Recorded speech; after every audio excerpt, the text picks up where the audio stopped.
Hello and welcome to another video review. This is Hitman Contracts for PC, Xbox, and PlayStation 2.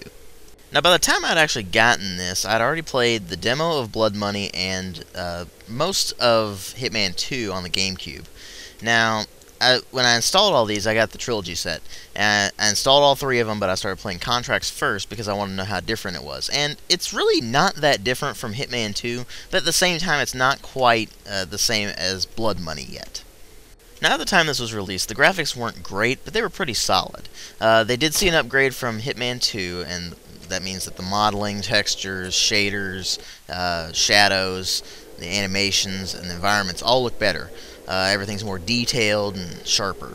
But other than that, it's the same visual style, the same general style of animation and everything. So it's really just kind of does its job. The graphics aren't bad by any means, and they're not great by any means, but they still do their job fairly well, and that's really all they need to do in a game like this. Now, the sound design kind of follows in the vein of Hitman 2. It's not really improved or worse. It's just about the same kind of stuff. Sound effects are a little bit different, but they work quite well. The voice work is fine. It's a little bit off sometimes, but overall it works okay. But one thing that changed pretty drastically from Hitman 2 was the music. Now, Just for Kid did both of the soundtracks, but in Hitman Contracts, instead of it being this kind of sweeping, orchestral, operatic kind of thing that was in Hitman 2, it's dark electronica, and it actually fits the mood of the game really well. And I'll get to that in a moment, but the music does fit the game very well, and it helps draw you into this atmosphere. Now, the game actually starts with Agent 47 staggering down a hallway, then collapsing in his hotel room, basically bleeding out. And so pretty much the entire game is told in flashbacks. I guess Black Ops took a cue from them. But it starts with the flashback to the end of Codename 47, and it actually works through several of these the missions that were in Codename 47 in reverse.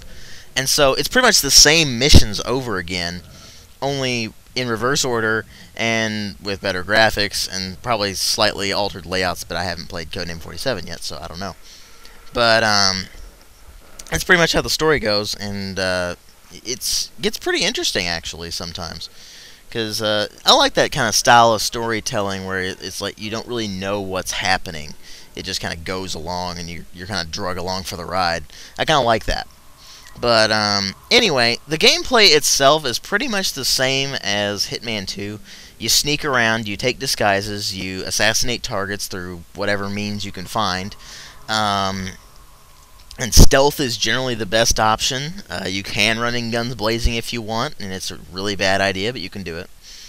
And that's pretty much the way it goes throughout the entire game. It plays pretty much the same as Hitman 2. The difference being that it's more refined, and it's a lot easier. Now, Hitman 2 had ridiculous AI on the PC. Now, GameCube not so much, but on the PC it had ridiculous AI. To where they could basically spot you from a mile away and instantly start sniping you and stuff. And that was infuriating.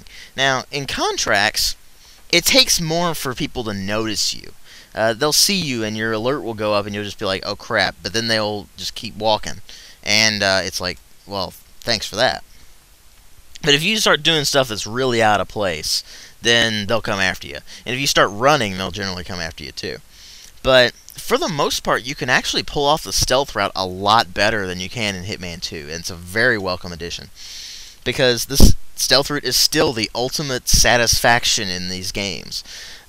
In particular, I remember this one mission where you're basically in Russia, and there's this arms deal going down. You have to assassinate 2 targets. And what I ended up doing was sneaking into this kitchen with a civilian's disguise, meeting my contact, and then putting laxatives in the soup while the target ordered a bowl of soup. And so the target has to run into the bathroom, and I just go in there and assassinate him. So that was pretty satisfying, I'm not going to lie. But that's basically how the game goes. It's still got their infuriatingly slow fiber wire mechanic that drives me insane. It's still got fairly clumsy gunplay. It is a lot faster than it was in Hitman 2, though. You don't have to lead your targets quite as much unless they're really far away. So that's a pretty good addition. So combat's been generally reworked. It's much more manageable now. It's still kind of clunky, but this is primarily a stealth game, so that's pretty much how it's supposed to play, you know?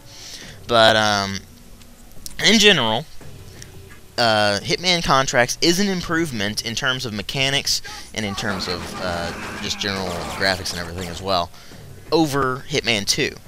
In terms of being an improvement over the original game, in terms of its basic level design and stuff, I don't know.